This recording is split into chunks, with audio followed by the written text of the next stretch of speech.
Each year, Microsoft Research hosts hundreds of influential speakers from around the world, including leading scientists, renowned experts in technology, book authors, and leading academics, and makes videos of these lectures freely available.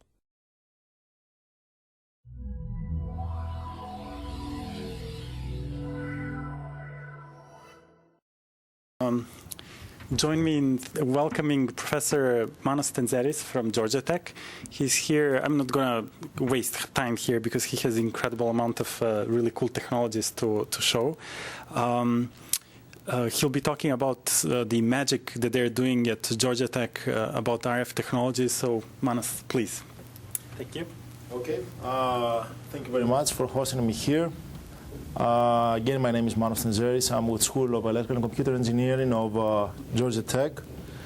And my talk is going to consist of 4 different parts. One part will have to do with the presentation of what we see or what we predict as the future of wireless technologies as enabling technologies for the convergence of telecom, computing, and entertainment applications.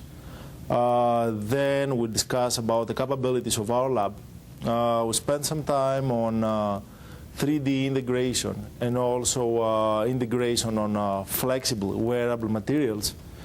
And we'll discuss some antenna work we have been doing in our lab. Now, I will start in a sense with some roadmap. In a sense, what's happening. We're spending time in a variety of applications as a function of coverage and data rate. So we focus in coverage from very short range to 10 kilometers and also data rates from 1 meg to 1 gig. You see moving from a personal area network all the way up to wireless regional area network. And we spend time in standards that already been used. For example, the Bluetooth standard, the Wi-Fi, which is the A, B, G. In terms of mobile, wideband CDMA, Edge, and GSM, and also direct audio broadcasting. But also, we try to spend some time about some standards to be used. Now, we are one of the very few university groups involved in the standard determination. We participate in different committees. So, for example, you see here some of the other standards for PAN, like the Zigbee, which could be the standard to be used for communication between sensors, or ultra-wideband, or even millimeter wave communication for short range. Then the 802.11n for wireless LAN networks. And this one will have to do with the implementation of MIMO technologies in these wireless local area networks. For mobile, HSDPA, and also we're trying to design some very compact portable modules to be used, let's say, for WiMax applications, and also some some digital video broadcasting, in this case here. One area we are spending lots of time, because if you have, let's say, some convergent module, this one should operate quite efficiently in many different environments, is the cognitive radio, or 802.22. So we're talking about a radio which senses the environment, or senses the channel behavior, or the propagation behavior, switches from frequency to frequency, possibly from, let's say, 2 gigahertz all the way up to 60 gigahertz, and readjusts its bit rate in order to accommodate, let's say, for some closed space or some open space propagation. Now, in terms of the location enabled communication, and this one is possibly one of the areas that the convergence will first take place, is, for example, some home applications. And you see the 4 important standards for these home applications. For example, in terms of the in-house electronics, maybe Bluetooth could be the solution. In addition, Zigbee could operate, let's say, for sensors, lights, security, and door control. The thing is that especially if you have some high-definition TV or some hi-fi audio, you need to transmit in some channels that will not have a significant crosstalk or significant interference. So the solution for this is the UWB standard, which could switch, or in a sense, hop in frequencies between, let's say, 3 and 11 gigahertz. So now, doing this sweep, you can have some pretty good transmission of hi-fi audio or high-definition video without have some significant problems. And in this way, by just integrating these three standards, you may create, let's say, some home personal network area. And in a sense, you can utilize the phone or the power line to enable the connection of in-house electronic system. Now, going back to some mobile applications, you see that the digital audio broadcasting and digital video broadcasting for cell phone users. In addition to this, a wideband CDMA, which is quite popular choice right now for the integration of voice and data communications. Now, in terms of last mile application, which could be some idea, let's say, for corporate solutions, you could have some integration of the Wi-Fi, maybe the 802.11n, which could support over 200 megabps with the 10 gigabps Ethernet. So you could have, let's say, some fiber-based high-speed last-mile WARDCOM, and then you could split it using this 802.11n idea. And then in terms of walking distance, you see here the idea. The advantage is you have, let's say, some free spectrum licensing, and the common, I would say, net covering all these 4 different groups of applications, I would say, is the WiMax. So for the WiMax, you could have some umbrella covering the wireless data transfer in some radiuses in excess of 5 to 10 kilometers. Now, about the convergent systems. Here you see the RF systems right now. So, for example, you have the PDA, you have the PlayStation, some MP3 player, computer, organizer, and all these things. Now, the idea is possibly some wearable device which could have these properties. So, in a sense, have cell phone, MP3, mail, internet, camera, PDA, game, mobile TV, GPS, RFID, and so on. Now, why RFID? The other applications are quite simple, but RFID could provide some good solutions for either positioning or distress calls, and also for the monitoring of health effects. So by just wearing a device like this, and we believe that this one could be maybe in a form of a watch or a wearable watch, having these capabilities, you could monitor some important, let's say, health data, for example, like the pressure, the heartbeat, all of these significant monitoring effects. Now, if you just go to some standards, you see here all the different properties in terms of the standards you have to combine. And there's like a variety of standards, so starting from the GSM, 3.5G, HSDPA, direct video and audio, Bluetooth, wireless LAN, WiMax, Zigbee, and UWB, you see you have lots of different circuitry.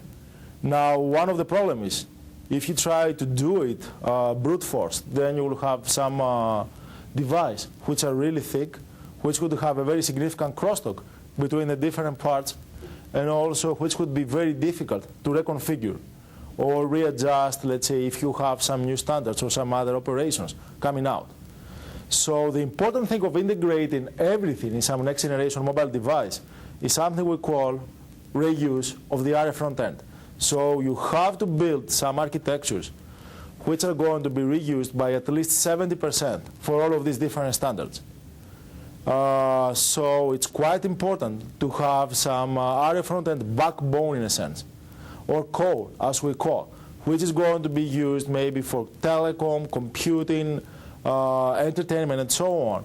And then by just activating some switches, possibly MEMS switches or pin diodes or all of this, you could switch the different functionalities.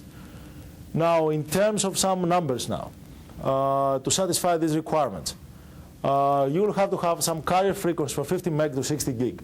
And that poses a very significant challenge in terms of the antennas.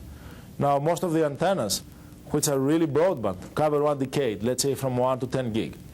Now, if you just try to cover the 50 megahertz or other frequencies, let's say in the FM or TV range, you would have a very large antenna.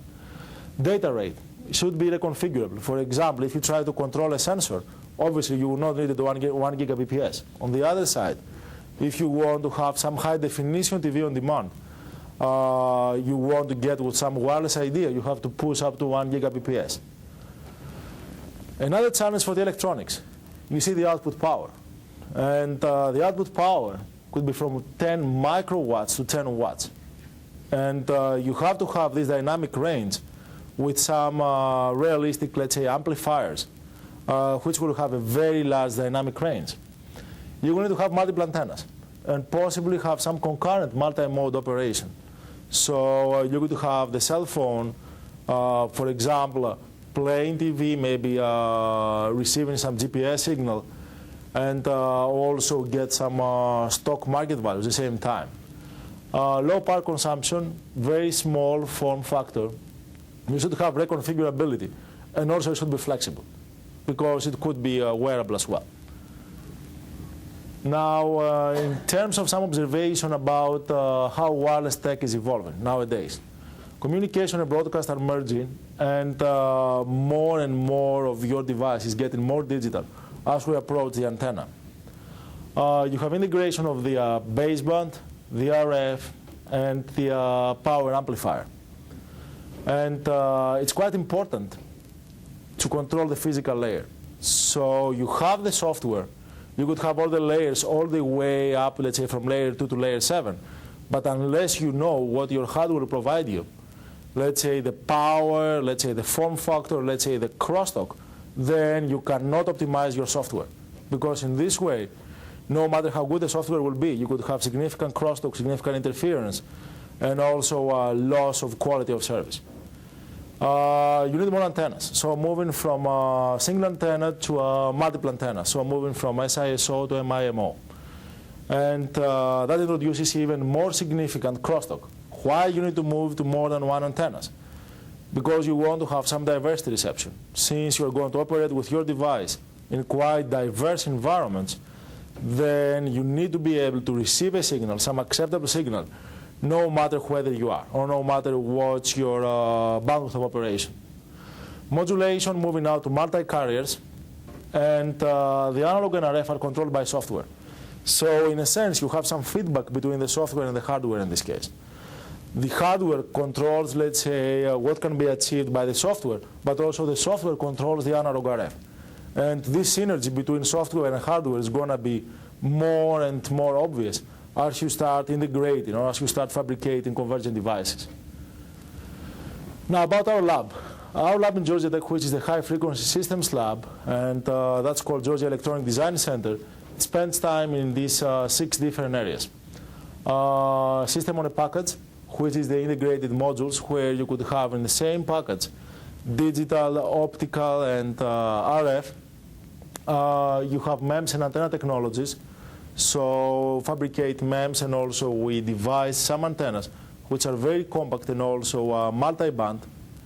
Have developed some mixed signal simulation tools based on wavelet approaches, and also some finite-difference, finite element approaches. And these ones allow for the modeling, system level now, of digital and also RF mixed signal modules, system on a chips. So here you're talking about the integration of power amplifiers, mixers, or RFICs. One thing we really believe is going to be more and more significant in the future is embedded functions. And talking about embedded functions, we're talking about filtering functions, amplifying functions, reconfigurable functions. And to do this, you need to have some power-optimized compact chips. We're working in new devices, silicon germanium, gallium nitrate, indium phosphate, while we're also spending time on mixed signal modeling and design. And here you see some practical, let's say, VXL equalizer, an opto-RF hybrid link. Now, why opto-RF? Because this one would be a very good solution for last mile communication. So you could have some fiber get into some house, transferring a large amount of data, and then sharing this using some wireless approach. Now you see the 4 different areas: network, system, components, and modules. And here you see the different areas of focus: communication system and network, including some sensors, optical system components, digital analog signal processing, high-speed interconnects, mixed signal ICs, and also integrated modules. Now, about some examples for these projects. For the digital transceiver, you see some modulator, wireless canceller, MIMO, TRX. One of the major challenges right now in these convergent nodes is the interference between neighboring devices, or the interference between neighboring antennas. Now, if you have 1, 2, 3 antennas next to each other, or if you have an antenna over some data bus, then you will have some significant crosstalk, and you have to apply some form of cancellation. Embedded RF, which is the cognitive radio I was discussing before, ultra-wideband, RFID, and wireless sensors. Here you see the interconnects, which is equalizers and low-power embedded devices for signal integrity. Gigabps wireless system. What we are pushing for is having some systems to achieve 20 to 40 gigabps wireless for short ranges. So you could have, let's say, 40 gigabps data sharing for distances, let's say, up to 20 to 30 feet. That's why we are testing 60 gigahertz ICs and also millimeter wave packages. In terms of test and measurement, we have some significant equipment. Here there are some numbers since when we started, like 150 researchers, 10% of all RF papers in major companies, and the testbed infrastructure is approximately, let's say, 20 million. But this one, in a sense, is our focus for the next 5 years. So what we have done is, we have approximately right now 80 PhD students in this lab, operating in 4 different areas. Here you see the wireless communications, and we split this into technologies and also applications shown here. Now, in terms of applications, what we're doing right now is we're spending, let's say, some time from 3G all the way to 4G mobile. We have started investigating first the Zigbee for the sensor communication, which is low power, low bit rate communication, and that's low power in a sense, and then moving slowly to the cognitive radio, so 802.22, and we are part of the standards committee for this cognitive radio shown here. We have already realized some very compact antennas for UWB for high speed, and we're trying to extend the capabilities of this UWB to millimeter wave frequency range. So instead of having some devices between, let's say, 3 to 12 gigahertz, now we're trying to push this all the way up to 60 gigahertz. And that's what I call here millimeter wave, ultra high. We have also started spending some time in WiMax. And WiMax, we believe it's going to be some generalization or some extension of Wi-Fi technology. Now, also you could have this wireless broadcasting, or WiBro, or wireless broadband, as we call it right now. So this is some evolution of this Wi-Fi device. And then we expect after 2008, people to start moving from the WiMax to the mobile broadband wireless network. So in a sense, we believe, and that's our focus to 2008, we want in a sense to extend the range for some acceptable data rate, like 200 megabit per second, 250 megabit per second. Then, by just using this 802.20, we will start adding some speed. Now also 802.11n, and slowly moving from digital mobile broadcasting to interactive mobile broadcasting. And this one involves some significant prototyping, which will involve, let's say, both software and hardware coordination shown here. Now, in terms of technologies, we have started from digital transceivers, let's say polar, digital IFRF, moving to software-defined radio, then high-speed analog to digital converters, moving to a spectrum sensing cognitive radio, some integrated PA, something we call the USN, which is a wireless sensor network. And this one is used for both, let's say, security applications and also health monitoring applications, shown here. So we have some sensors enabled with RFIDs and possibly some very small battery or fuel cell. And using this technology, the USN, we can link them in a wireless way and process this data. Now, the whole plan is at the end to have a low-cost, low-power millimeter wave system. We're talking about now devices operating in less than 10 microwatt. So you want them to operate quite effectively, sense the data, but you want to have some pretty efficient power property. And also we spend time with wireless signal integrity, ultra-wideband, going all the way to MIMO. Now, in terms of wired communications, again, applications and technologies, and here you see the optical standards. We're spending time, let's say, mostly for benchmarking, up to 40 gigabps. And we want to have, in a sense, from chip-to-chip communication, 40 gigabps. And this is very important in devices where you have, let's say, lots of graphics applications or gaming applications or high-definition TV applications. You want to transfer a significant amount of information between chip-to-chip very, very fast. Also, in parallel, we're trying to figure out how you could push this to 120 gigabps local communication between chip-to-chip. Technologies, one is the crosstalk canceller. And that's very important, for example, when you have a common ground and you want to eliminate, let's say, the crosstalk between the digital to analog part or between digital ICs. You see that now the modulation, instead of moving to return to zero, not return to zero, to do a binary to pulse amplitude modulation. Now, in this way, you may add more channels. And you may multiply, not increase, the speed of transmission of data rate between chip and chip. Integrated optoelectronic module, and then we're pushing the canceller up to 40 gigabps. So you could have some parallel channels, or in a sense, some parallel data buses, and you could still have, let's say, 40 gigabps.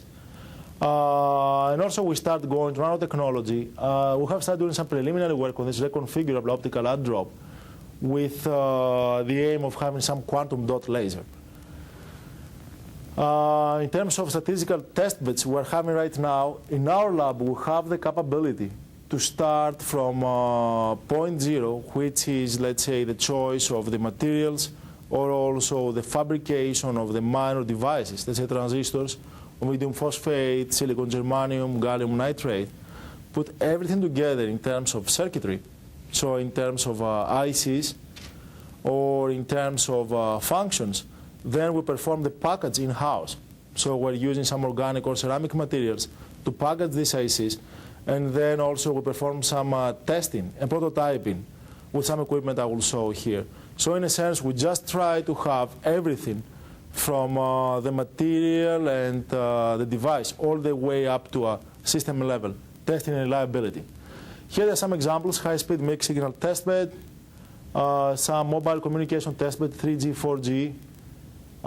Here you see some 10 gigabps wireless testbed, and also some anechoic chamber, which is used for ubiquitous communication, in a sense. And also we have some optical bands here to do some evaluation of mixed signal opto-RF devices. Here, these are the measurement facilities. You see facilities ranging from 10 megahertz to 110 gigahertz, so scanning all the frequency range. 6 network analyzers, 6 probe stations, and also you see here some load pool systems up to 18 gigahertz, noise system up to 26 gigahertz, and also you have for opto high-speed digital up to 10 gigabps BERT. Now here you see an example of all of these devices. This is the largest RF academic lab in the world. You see the noise system and the S-parameter system, up to 110 gigahertz, some infrared microscope to do, let's say, some heat testing and also interference testing, antenna measurement device, low frequency noise. Sometimes we're performing tests for cryogenic, so we try to see what will happen to all of these devices if you just bring down the temperature, maybe, let's say, to 18, or in the future, let's say, to 4K. You see here multi-gigabit serial datacom, load pool system, and the S-parameter system. So that's a main measurement laboratory here with all of these devices, with noise system and the S-parameter system. Here is the antenna, where we have the anechoic chamber from 45 megahertz up to 50 gigahertz. So we're just trying to test radiating structures or also crosstalk in this. That's a shielded laboratory. For the CAD laboratory, we have approximately 40 workstations. And these ones are using the 25 most popular RF CAD tools. You see here some of them. And also we have developed some in-house simulators for mixed signal modules and also RF modules. And here is a testbed laboratory. You just see some examples for the optical table, the bird, the scope for the eye diagrams, jitter and pattern generators and so on. Now, here you see some of the prototypes shown here. This one is some flexible wearable system. We built it on some flexible organic material. You could have the antennas and you could have your ICs, and this one could be flexed, maybe around the cylinder. This one could be, let's say, some possible watt size convergent module. So you could have over there capabilities of computing, telecom, and even control of some home appliance. And this one could be worn as a watch shown here. This is very, very flexible. And this is multi-layer approach shown here. Here you see just an example for some device we built for some space applications. So in a sense, what we are doing is, instead of sending these large panels of large antennas for some space shuttle, you just fold these electronics in some, let's say, battery rolls. So you just fold them around the cylinder. And as soon as you launch this device, then this one unfolds from the cylinders. And then you're going to have some large panels where you could have large electronics. And this one has 4 antennas, actually. This antenna in this layer and another 2x1 antenna array in some intermediate layer, and 5 ICs, which can control the devices. Here you see some 802.11a module shown here, and that's another module shown here. Here it's an integrated mixed signal. You see digital, optical, and RF component. That's a micro machine antenna for wearable antennas. You see here that's 800 nanometers. And this is really tiny, this is really flexible. And you may wear it in a cloth, for example, to link to some wireless LAN device or to enable some reception of 3.5G high definition TV signals. That's an RFID here. That's some wideband antenna for a cell phone. Here, this module is some module for WiMax. Here you see the inductors and the capacitors in a sense. And this one is a very tiny radar. So in a sense, you may use this. This was used for some, let's say, blind people. They wear this watch in a sense, but just using this radar, you may figure out if there is no obstacle ahead of you. This is really wearable shown here. This one, in a sense, shows how you may cancel the crosstalk between 2 neighboring antennas. So let's say you have, you know that many times when you have the Wi-Fi, the 2.11n, if you are very close to the base station, sometimes you have to transmit less power. Otherwise, you will saturate your PA. So the problem in this case is if you are very close to the base station, you excite the second antenna, even if you don't use this antenna. And this one will deteriorate your signal. So you could have this antenna cancellation with some mechanism. You may cancel completely this signal, which could be, let's say, minus 20 or minus 25 dBs, and have some performance of just a single antenna. We have different number of members, but the idea of the membership zone, let's say, involved in this research is twofold. One fold is just have some collaboration, let's say, with the industry to have some test beds, or we have this, as we call the industry centers inside the lab. And for these two industry centers, we offer, let's say, some collaboration with some companies, and also the IP stays with the company. So the companies choose some of the graduate students working in this research lab. We define some topics of interest, and they're working in some measurement equipment, also some testing equipment we have in the lab. Here, these are like the two examples of existing centers, like the Samsung for next generation silicon radio technology, and the Pirelli North American broadband headquarters working on wireless and photonics. Again, just to throw some numbers, about last year we had like 23 PhD students graduated, more than 200 conference presentations, 85 journal articles. Right now there are like 150 researchers operating in the lab. That's the amount of papers published in major conferences. That's the annual budget, and also the testbed infrastructure, so on. Now, just a number of, let's say, members. Getting back to the homepage, that's a homepage. Now, getting back, let's say, to research accomplishments. One of the areas we're spending time is the area of antennas and electromagnetic analysis. Again, you see the fold antenna, that's an ultra-wideband antenna, and that's an antenna shown here which operates in triple band. So for example, if you want an antenna to be used for radio, TV, cell phone, GPS, and Wi-Fi, you can very easily realize something like that shown here. Another technique we have realized is something we call the soft and hard surface. And with this soft and hard surface, you just create some rings around your antennas, and you have very minimal crosstalk around this. So you see here that if you use some conventional printed antennas for a wireless LAN, you have leakage of power everywhere. Here you have constrainment of the energy very close to your antenna. That means you may place some IC very close on here. Just to give you some idea about some highlights, integrated flexible UWB antenna, RFID antenna, 60 GHz antennas, dual band or flexible, micro machine antennas, the first pattern reconfigurable slot antenna, and also we have some optimization tools based on design of experiment, which can include also the variations of the fabrication process. Second area, what we call system on package. So when we try to realize some mixed signal modules, let's say between digital and RF, we try to realize, let's say, in 3 dimensions. So instead of having a planar PC board to realize, let's say, all the ICs or all the functions, we just try to stack it. And you see on the top you have, let's say, the antenna. In between you have some filters. And here you have some passives and also the ICs. Now, doing this, you may realize lots of embedded functions. So you could have 2 or 3, 4, 5 different standards in the same module. And this one is a really thin module.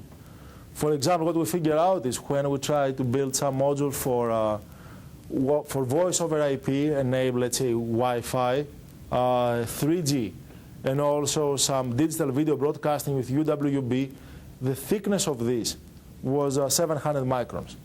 So it was really, really tiny and really, really wearable, though we integrated all of these different standards. Another idea is MEMS and metamaterials. Now, using MEMS, we either use some micro machine inductors or capacitors to have low loss, or you may micro machine these wearable antennas, or you could have reconfigurable filters. Why is it important to have reconfigurable filters here? Because if you switch from band to band or from standard to standard by just turning on and off some of these switches, you can easily figure out some ways to filter the appropriate bands. So instead of using 10, 20, 30 different filters, by just activating or deactivating some of these switches, then you can go to different standards with better quality of service. System on a chip, here you see lots of ICs, ultra low power ICs, ultra wideband, and high efficiency as well.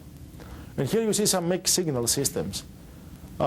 Systems which have digital, RF, and optical device, and also some vexel operation using some cooperative signal processing.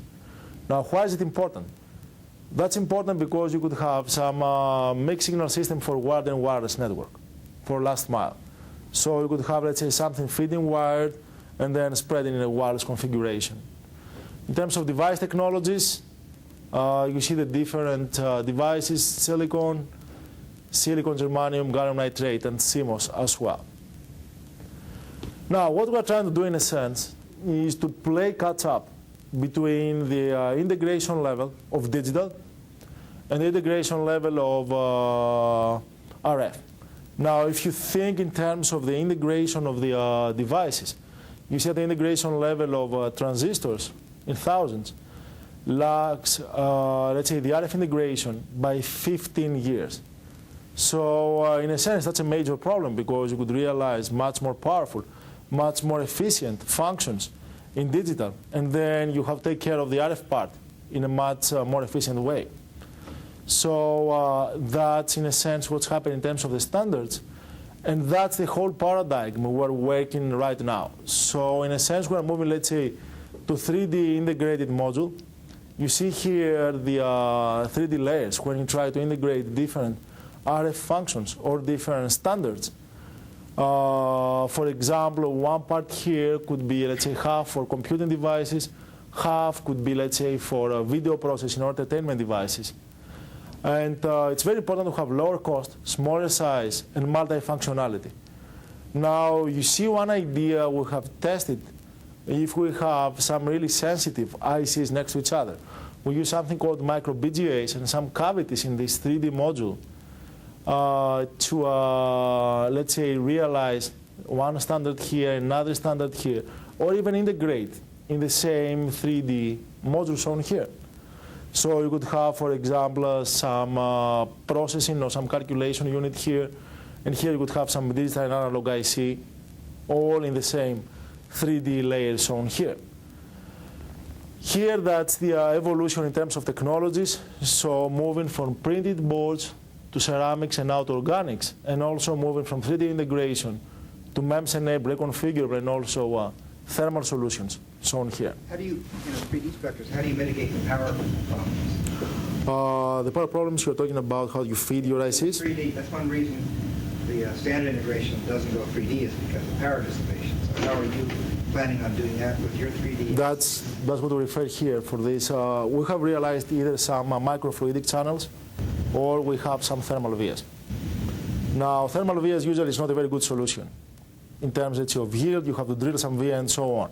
But these microfluidic channels we have tested really work well, even if you have ICs which need 2 to 3 watts. Now, one of the problems is when you try to realize the 3D using some organics, because usually the organics are not very good heat conductors. And in this way, what we're doing is we realize some cavities, and also we realize some more of these microfluidic channels.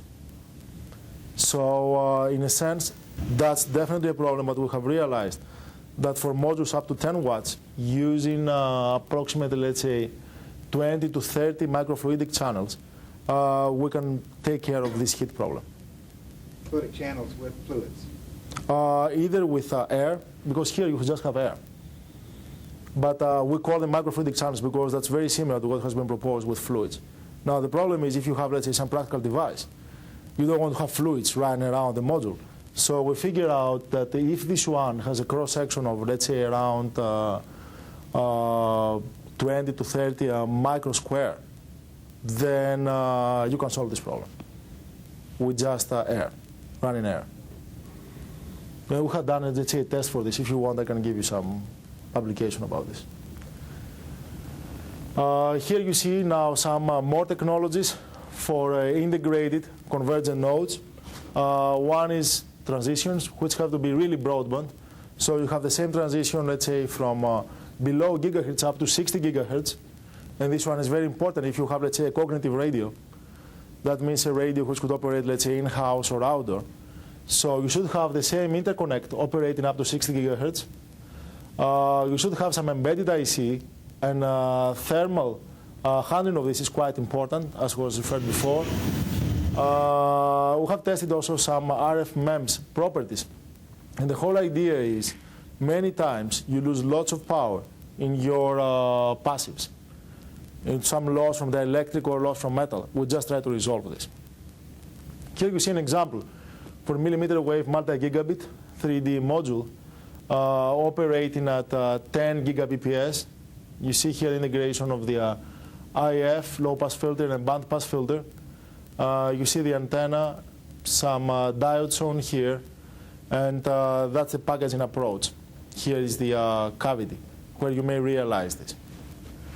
Now, here you see another problem we have. Anytime you have some convergent integrated module, you have crosstalk, and you have the crosstalk between neighboring lines. Now, again, the problem is most of these integrated modules have too much metal. That was the easy solution if you want to have, let's say, some digital routing, some digital feeding, and so on. Problem is that the higher you move in frequency, the most difficult it is to use lots of metal because of the metal loss. And you see what's happening, for example, here. If you have two lines in parallel, just two lines in parallel may be running to two different ICs. You have this parasitic crosstalk. So you have to use possibly some vias connecting the grounds, or you have to break the common grounds and so on. So one of the areas of interest is how you may realize, how you may decrease the crosstalk between neighboring transmission lines or neighboring ICs if you just space them close in these convergent modules. Now, antennas. Antennas are a big issue for this case because, number one, you will need to use more than one antennas if you want to have some broadband operation or some reconfigurable operation. And number two, the problem is if you have any printed patch antenna, this is very large. Now, many times, let's say if you do this 3D module, the patch antenna will take the whole surface. So you have to find a way to resolve this problem and make it really compact. Otherwise, you will have some modules which are like this. And one of the ideas we did was like folding this patch antenna, maintaining the same performance. And in this way, instead of having, let's say, lambda half wavelength, you have 1/16 of the wavelength by just taking advantage of this 3D configuration. Now, doing this, you may place, let's say, 2 antennas or 4 antennas for the 802.11n, or also for the WiMax integrated module, and maintain a pretty good performance shown here with a very low crosstalk. Another problem sometimes is how you realize filters. Did you see the same gain for both those antennas? What we saw for these antennas, is if you fold this, you have a decrease in the gain by approximately 0.5 to 0.7 dBi, which is not a significant drop. It is some trade-off. Over what? Over some lambda over 2 by lambda over 2 patch antenna. That's like half dBi to 0.7 dBi. Now, if you have, let's say, dual band filters or tri-band filters, how could you realize this? One idea is to use the conventional, let's say, inductors or capacitors. And usually they are too big as well. If you use, let's say, the inductors or capacitors, especially the inductors with this spiral configuration is really large. And you want to make them large just to improve their quality factor.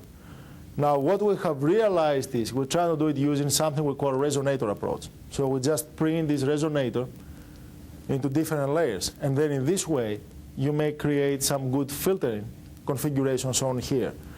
Another way to do this filtering for these convergent devices is by just using some stubs or some folded stubs next to each other. Here you see some example of 3D modules, and these already been used right now in some modules we have realized. This one is the band-pass filter for WiMax. That's realized in 6 layers. Capacitance realized by the parasitic capacitance between the patches, and also the inductance is realized by these half turns. So you just stack in different layers these parasitic metal plates, and in this way you realize some filter. So there's no one element there, it's the resonant element, all of them combined are the resonant? All of them combined are the resonant element, yes, nothing else. Here you see some balloon, and that's what's happening, for example, if you want to feed 2 antennas with 180 degrees phase difference. And usually a balloon is a very bulky device if you put it on the same layer. So what we did is, again, we split it into 4 different layers. This is a strip line, that's a microstrip approach. and it has exactly the same performance in terms of return loss. Here is one antenna we realized to be able to receive wireless LAN for, let's say, 2.11a BGN, and also GPS, and also 3G and 2G. And that's quite simple. So another idea is when you try to build some practical antennas, some practical modules, we don't want to create some complicated shapes, because there have been proposed some shapes, let's say fractals, or based on neural networks and all this thing. Now what we want to do is realize some very simple shapes, because we want the fabrication to be easy. We don't want to complicate fabrication using triangles or some weird circular shapes. And that's quite simple. If you see here, you just have one loop, which has a slot of center, another line here, another line here, just 3 lines. And this one covers all these bands with some pretty good performance in terms of radiation shown here.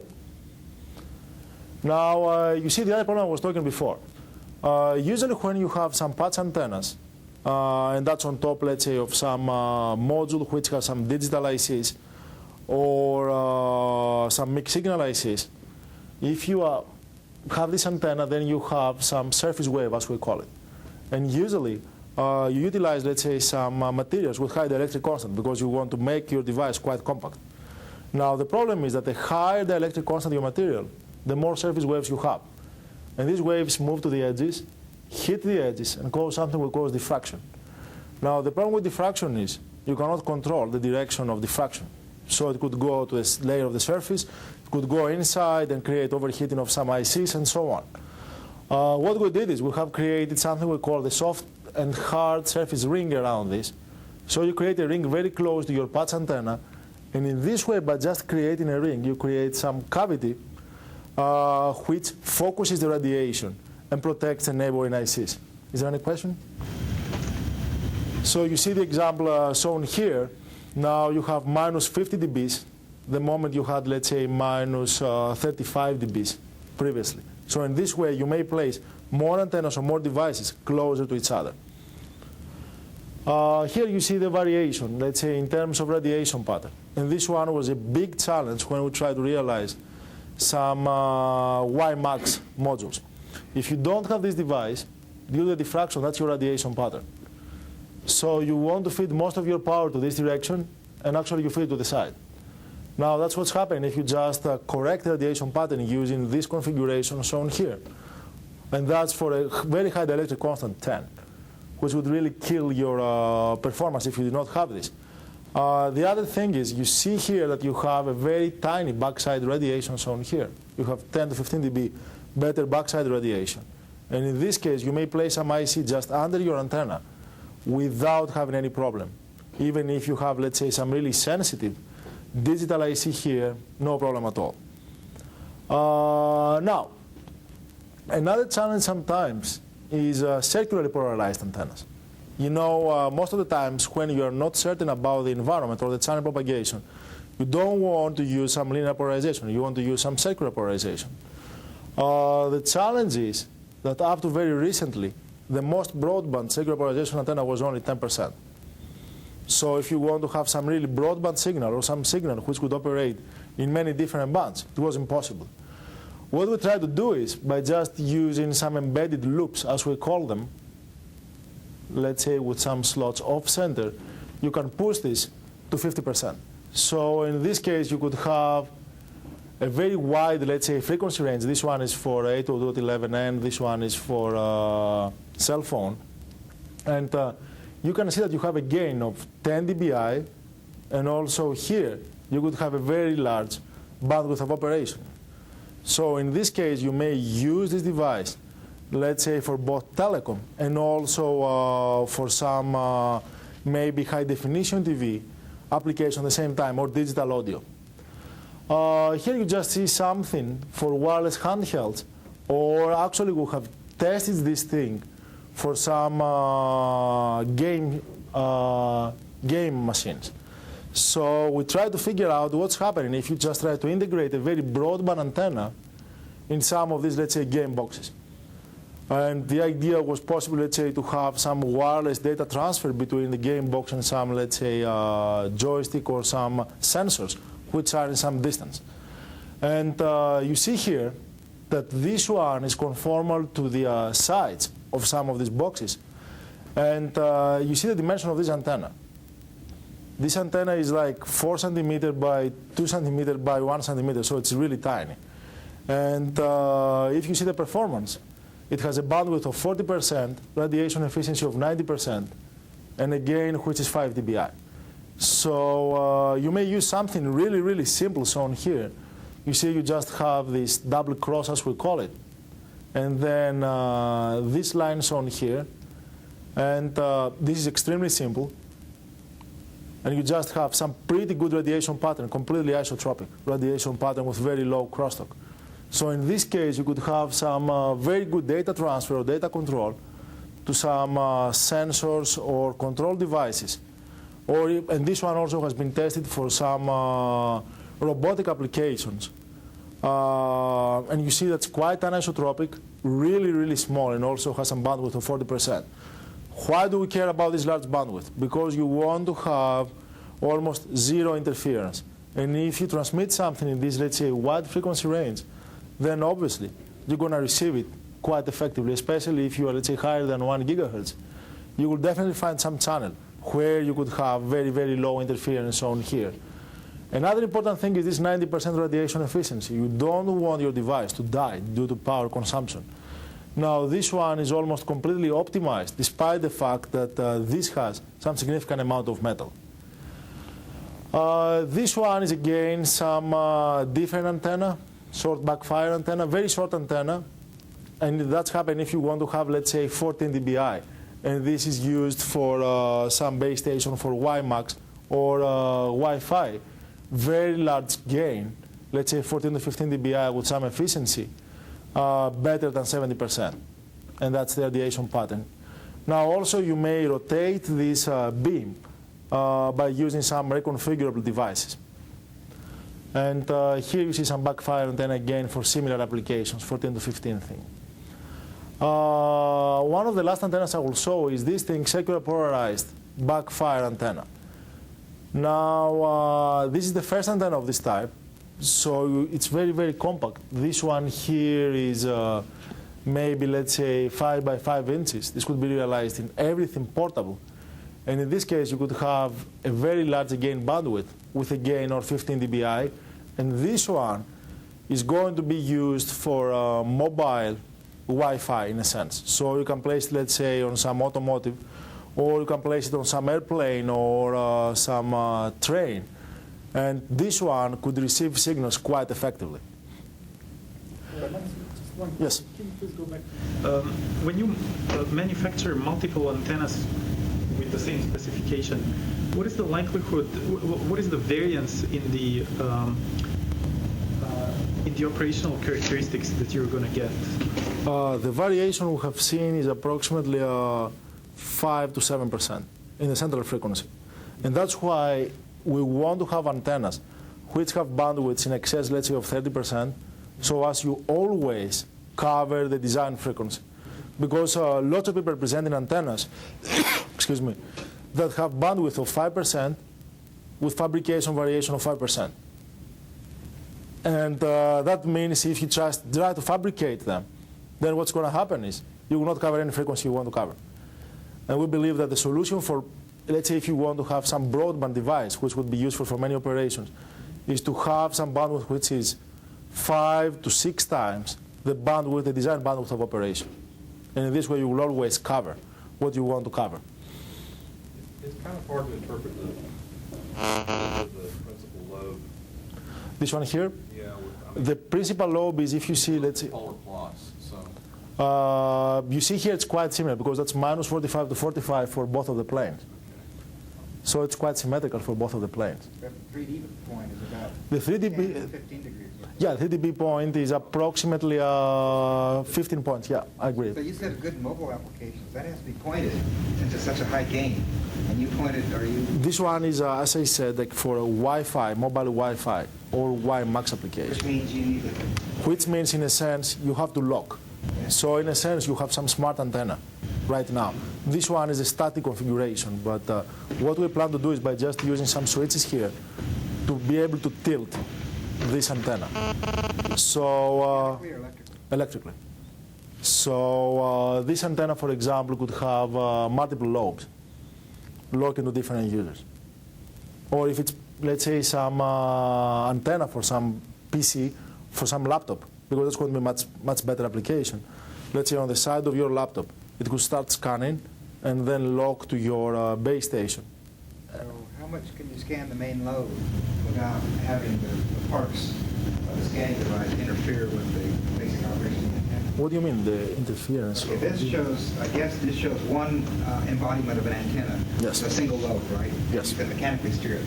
So what do you need to add to that to electrically steer it? What you will have is you will have kind of a second antenna here. In a sense, it's something we call the octagonal configuration. So instead of having a simple, let's say, planar antenna, you could have one here, another here, here, here, and so on. So it's kind of a cube. Yeah, phased array.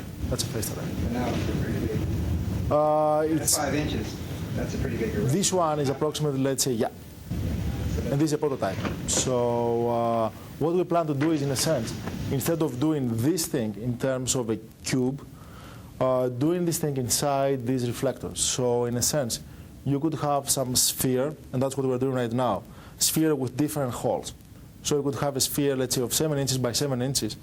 And instead of having this circular disc here, you could have 8 discs in the configuration of this octagonal. And then in the center, you're going to have the phase shifter.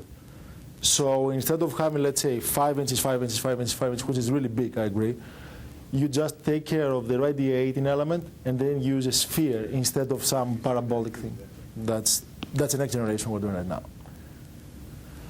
Now, one of the problems we have anytime you integrate more than one antennas is something we call the crosstalk between neighboring antennas, because you could have some aggressor and some victim, and this one kills your bit error rate.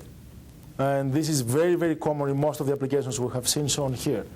And this one could be either substrate radiation or some surface radiation or some antenna radiation. You have 3 different mechanisms.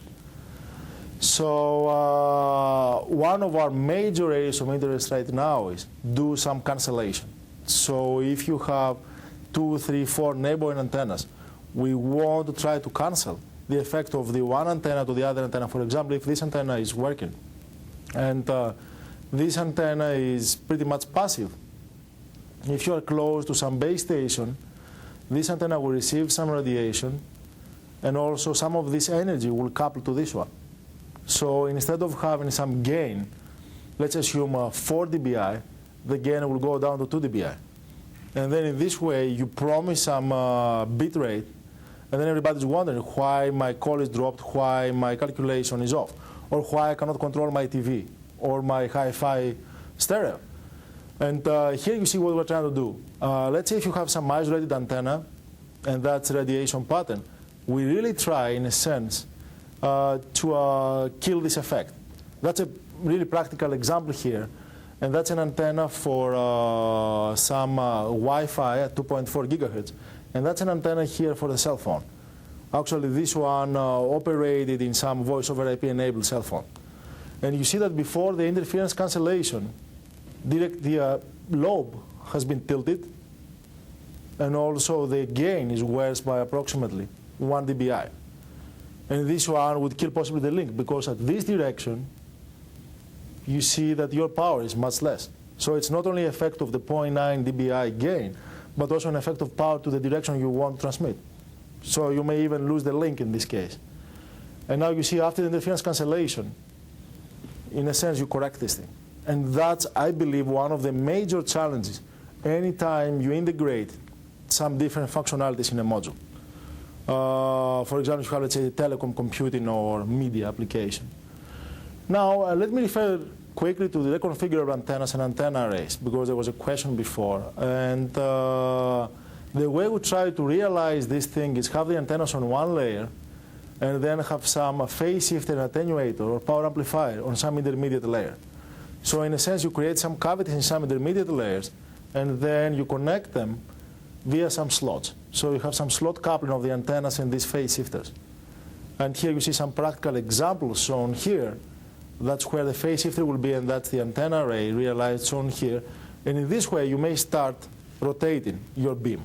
And that's quite compact because now your feeding and also phase shifting stage is in some intermediate layer. Otherwise, the size could be twice or 3 times as big. Here you see again some other configurable devices. Using some MEM switches by just activating or deactivating some of the dipoles, you see the frequency of operation. So by just activating different lengths, you may operate at 7, 9, 10, 11, 12 gigahertz. And all of them are operating as dipoles. And here you see some log periodic dipole arrays shown here. Now in terms of materials, we have tested in a sense 3 types of materials. One is the typical FR4, the other is some ceramic, and the other is some flexible organic material. We have different criteria. One is the performance, which is much better if you have, let's say, the ceramic or the organic. Relative cost, we figure out that the organics pretty much have the smaller price.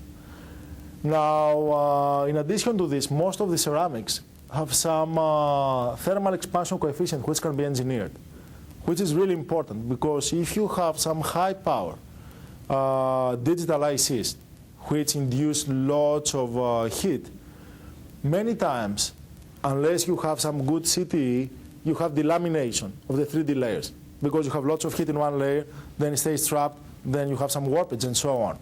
Using these organics, you see you may control the thermal expansion coefficient and pretty much match the thermal expansion coefficient with the CTE of your ICs. So you may embed some digital IC here, it will be overheated, more temperature, still the layers will stay connected and you will have some pretty good 3D module. Here you see the flexibility I was talking about for these wearable electronics, and that would be also in the form of a watch. And that's how we're testing this thing. So you see the different cylinders.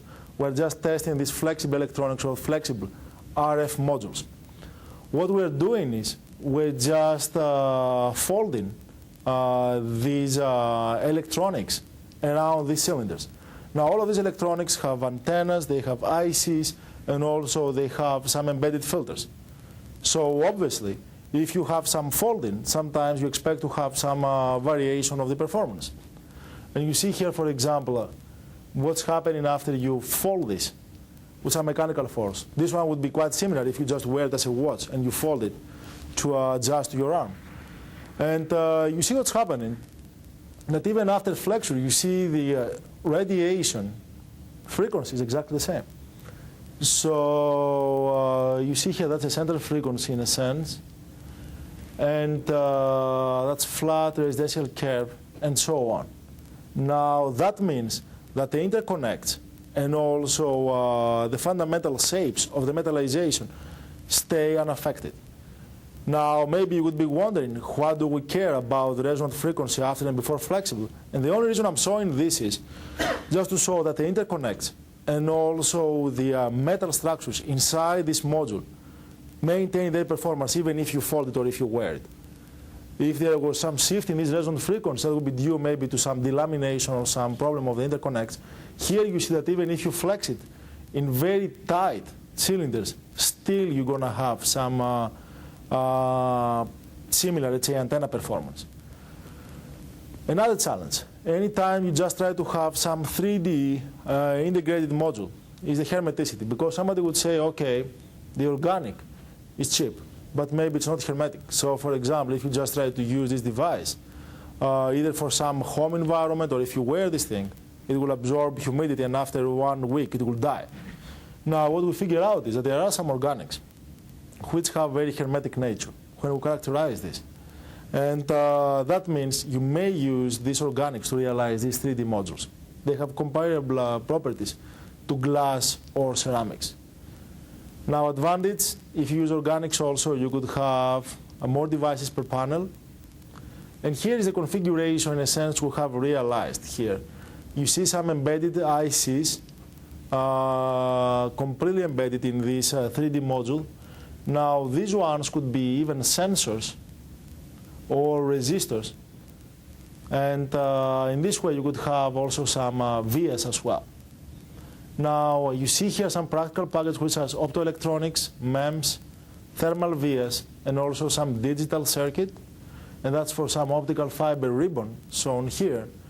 Again, the whole idea is realize this mixed signal module in this 3D configuration. You see the electric constant is the same up to 110 gigahertz, so you may utilize this for very broadband application, and the same thing for loss. Here you see the variation with temperature again. This is a very good performance. You see that the variation is 0.1% for 100 degrees Celsius. So this is quite important again for combination with high power ICs. And you see here some micro BGAs, as I told you before. That's some inductance. That's some filter. And now that's an alternative way of realizing filters. So let's say you want to have some filter for Wi-Fi or WiMax. Again, you never use some inductors or capacitors. You just use these folded lines, which can realize any structure you want. You see here, for example, you have a very narrow filter and a very wideband filter, quite easy. Here you see some practical module here. Because I told you the final step in most of our work is integrating the form of practical modules. And this module, 75 by 35 by 0.2 millimeter cube, includes transmitter and receiver, 2 passive mixers, cancellation below minus 48 dB, and that's the minimum power, minus 70 dBm. So this one was done by two students, in a sense. That's in 3D configuration, and also it has all the ICs included shown here. Another thing we have realized on this organic, some MEM switches. Excuse me, back up Yes. that slide. Yes. What is 75 by 35 by 0.2? This is 0.2 millimeter cubed? Or yeah, 0.2 millimeter. thick? That's millimeter cube, so it's 75 millimeter by 35 millimeter by 0.2 millimeter. Okay. So the thickness is 0.2. Thickness is 0.2, and that means we have 4 layers. Because one layer. That little the device shown there? Yeah, that's the one. So you're not counting the surface mount and stuff? Huh? No, we're counting the surface mount. So we're counting about this thing here. Substrate. Substrate, yes. It's pretty thin, right? It is thin. It is thin. And in the beginning, we were concerned about possible warpage because it's really thin. So what we did is we used, let's say, some metal support on the bottom, because otherwise it would fall. And that would be okay if you wear this thing, but if you just try to measure it, it was a mess. That's some MEM switch shown here, again organics, which show some good property. And again, I show you this antenna array I showed before. The fold one, you see on the top layer, you have some antenna array. Intermediate layer, you have some other antenna array for different frequency. Now, why is this material important? Let's say if you have some multi-band or multi-standard convergent node. The reason is that this material has some dielectric constant which is around 3. So that's very close to the free space. That means you may stack antennas for different frequency bands without interfering with each other. It's as if you place antennas one below the other and in free space. It's quite similar, let's say, slightly worse than using foam, which has epsilon r 1.1. So in this way, for example, you use, let's say, a set of antennas for telecom, another set of antennas, let's say, to control some entertainment center, or to send some data to some health monitoring device. That's the idea. And here you see some prototype radiation patterns shown here and here. And also you see some practical package, how you create cavities in this, just to protect some ICs. Here you see some UWB antenna. This is a huge antenna, and this is the first prototype. Right now we have antennas which are much smaller than this one. The only reason for this was we wanted to place this UWB antenna on top of a TV or a hi-fi stereo, and then control this or transfer the audio or the video. And we figured out even with this size it would not be a big deal. Now moving this to some, let's say, portable device, let's say some laptop or some wearable watch, then we have brought it down, let's say, to 4 centimeters by 2 centimeters. And you see the operation here. Max, may I just ask you, What is the reason? Isn't this like the Vivaldi antenna? That's the Vivaldi antenna, yes. What is the reason why this antenna, the simulated and measured performance is completely different with respect to the other ones? I know that there was a test. This one is like minus 10, and this is minus 6, for example. But I was thinking about the remainder of the frequency. This one here? Yeah. Yeah, what's happening in this case is this simulation, when we first ran the simulation, did not include this metal loss. And here you have a very significant amount of metal. And that's why you see that the disagreement goes higher and higher if you increase the frequency.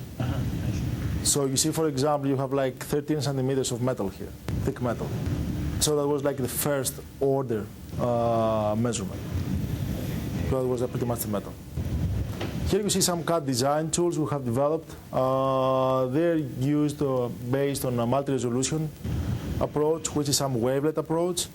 And in a sense, using this trick, we have managed to model, let's say, system-level modules for a very wide, let's say, frequency range. So most of the commercial simulators are using, let's say, some static grid, and then you start simulating devices. What we're doing is we're having something we call the time-changing grid. So the grid is following your signal and is sampling with Nyquist limit the rest of your device. So in this way, you may model the whole module using even digital parts quite effectively. I'm going to close the video with some RFID activity we have done where we integrate sensors. And one idea was, let's say, some RFID for tire, which was quite challenging because you have lots of metal surfaces and also lots of materials. What we try to do is, in terms of RFIDs, to create some encapsulation architecture where you may protect your IC and also your antenna, which is around here. Now, that's a wireless sensor architecture we're testing right now, and that's for medical applications. You have the antenna. You have some EEPROM or A to D converter, which is connected with your sensor. And then based on a voltage multiplier, you control the power of this configuration. Now, we're spending time in, let's say, these 7 different areas for these wireless sensor networks. One is the package and the material. The other is the antenna and its matching with your IC. And the problem is many times that the RFID input impedance is highly inductive or highly capacitive. So the antenna is highly resistive. The sensor or the IC is highly, let's say, inductive. So matching is very, very important. Power management is really important because anytime you have some sensors, you want them to last for at least 1 to 2 years. So it has to have some ultra good efficiency in power. You care about the modem, the embedded OS system. And here is one of the major challenges because the OS system, in a sense, relies on the hardware you have here. If you have, let's say, some poorly matched IC, or if you have some poorly designed antenna, then no matter how well this operating system is, it will not be able to process this data from a sensor and retransmit to your processing unit. And also, we're investigating some ad hoc network configurations on here. There are some examples here. There is some triangle antenna with some efficiency of 58%. Here is some metric, and actually this one was a matrix antenna, 3.5 inches by 3.5 inches with 100% efficiency in range 5 to 10 meters. And what we did was, by just modifying this thing, bring it down, let's say, to 3 inches by 3 inches, and much better directivity. So what we cared was first to do some pretty good matching, and then have some pretty isotropic form. In this way, if you have an antenna, let's say, with efficiency above 90%, and if you have some matching, which is better than 95%, then you can start paying attention to the operating system because you have the optimum power handling and also transmission capabilities on here. And here there is another example, let's say, for 100% efficiency and a good directivity shown here. Now, one of the challenges in this case is where you place the battery. So you have the sensors, but sometimes when, for example, you want the sensor to sense some of the biosignals, you want to have some power source, which is not going to be used all the time, but only whenever you try to sense. The problem is if you place the battery in some area which is not the right one, you kill the radiation. But if you place it right, you see you maintain isotropic radiation, you have radiation efficiency of 98%. And that's what you have here. I will close with this thing, which is a reconfigurable self-similar antenna. That's a Sierpinski gasket antenna with lots of these triangles. And all of them are connected with RF MEMS switches.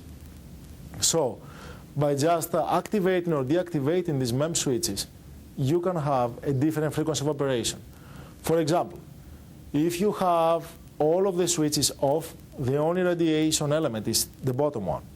So you have 4.5 gigahertz. If you activate these MEMS, that's what you operate, and that's 1.2 gigahertz. And then if you add more and more, you cover all different frequencies, 1.2, 4.5, 2.5, 9.4. And that's some experimental, let's say, configuration and some final layout. So you see the radiation pattern shown here. Yes? What kind of MEMS switch? Are they mechanical, or are you changing the frequency? These are mechanical switches. So these are like electrostatically actuated MEMS switches. So You just have the membrane. Yeah, make contact. Yeah, that's exactly the case. Electrical contact. And you see here the different radiation patterns, 8.3, 15, and 25 gigahertz. And that's again the array. And with this one, I would like to close the presentation. I try to give you an overview of the activity we're doing in our research group. We're doing much more stuff, but I want to give you an idea of our focus for the time being and also for the future, and also to give you an idea about some of the antennas or some of the integration approaches we're using in our group. So thank you for your attention, and I'll be glad to answer to any questions.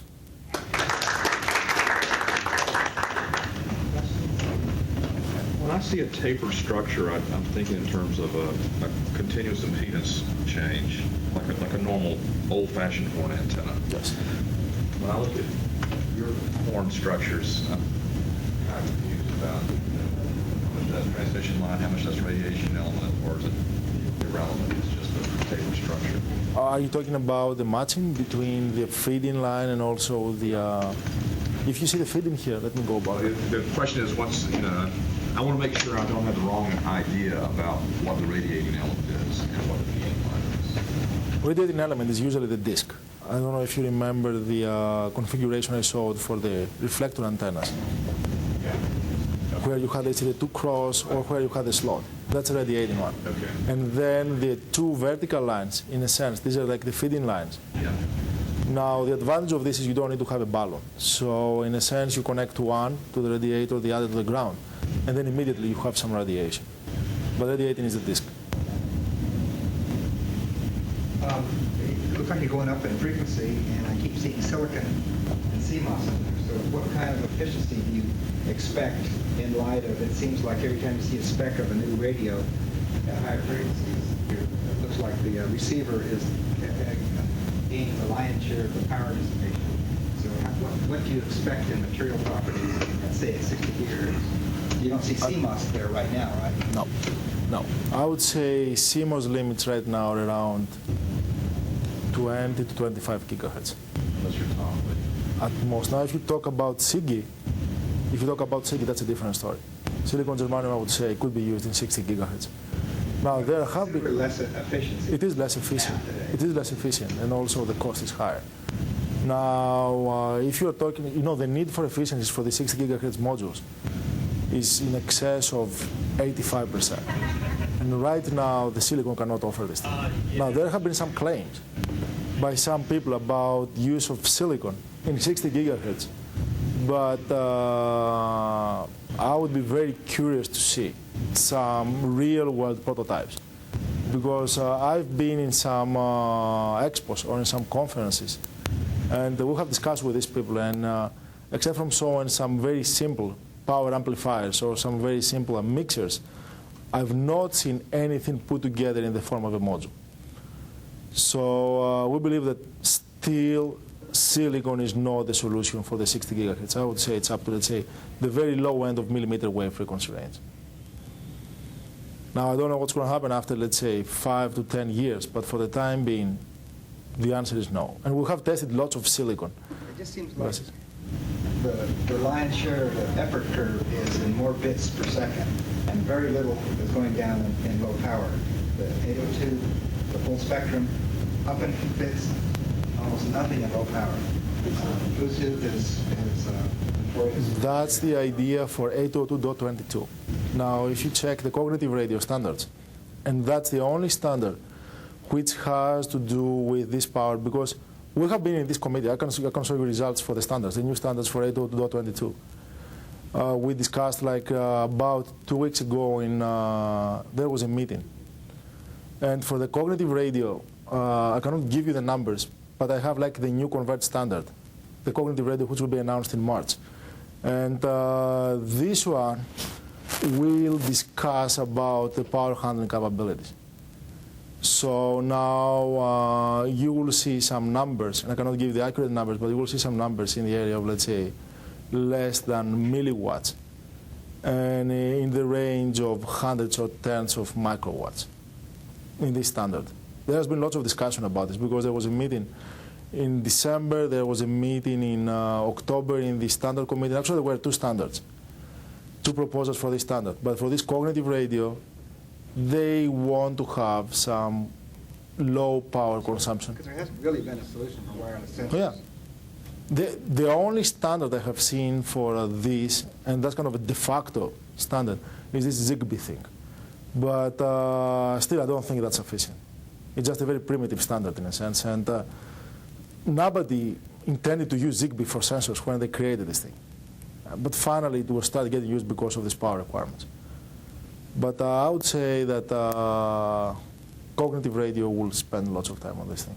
Now, the problem is it will take at least 2 or 3 years to get into practical use. So we expect this Zigbee to be in use, let's say, for these 2 to 3 years, for these, let's say, ad hoc low-frequency networks at 2.4 gig. Because, you know, cognitive will span a whole range from possibly 5, 6 all the way up to 28 gig. But I agree with you, everybody cares about pushing from 2 megabit per second, 54 megabit per second, 100 megabit per second, 200 megabit per second, and all this thing. And nobody cares about the power. But I think for both sensor and also RFID, active RFID applications, somebody has to take care of the power requirement. Otherwise, there's going to be a very significant crosstalk problem. I was talking to some of my students today, and they said that there was an experiment, I think in Seattle actually, testing some of, let's say, active RFID devices around 900 megahertz. And there was a significant problem of crosstalk with some fire rescue teams or some emergency teams. They were using exactly the same frequencies. And there were like 4 examples where the farmer could not use their walkie-talkies because they were very close to RFID readers. So it was getting jumped because of the power. Passive already. Passive, talking about passive. Have a lot of active power. Now for the active power, they did another experiment, let's say in Port of Savannah in Georgia. Because now they're using active sensors around containers. And again, that was the same problem. Nobody could use a cell phone because these active RFIDs, which were controlling the perimeter, were blocking the radio waves for the wireless. And the other thing for the power is the lifetime. I mean, if you want to have a sensor, you want it to last for at least 1 to 2 years. You don't want to change it every month or every week. So that's another thing. And if you want, I can give you more information about these low power applications. Any other question? So, Good. Thanks.